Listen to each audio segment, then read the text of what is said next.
Assalamu alaikum. Today's ayah of the day reminds us of the profound wisdom in unity and compassion. Allah says, O believers, do not violate Allah's sacred rituals, the pilgrimage, or the sacred months. And never let the anger towards others who once barred you from the sacred mosque lead you to transgress. Cooperate in goodness and righteousness, and do not cooperate in sin and transgression. Look at the pilgrims journeying together toward the Kaaba. Their unity shows us the beauty of shared purpose and worship, bound together by faith and humility. But there's a reminder here too. We must be cautious of our actions and attitudes.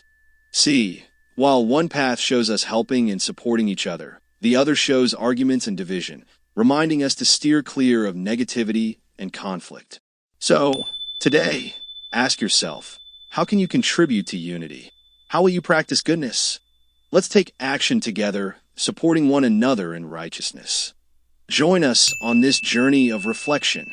Don't forget to like, comment, and share your thoughts on what this ayah means to you. Subscribe for more daily reflections. Barakallah feekum.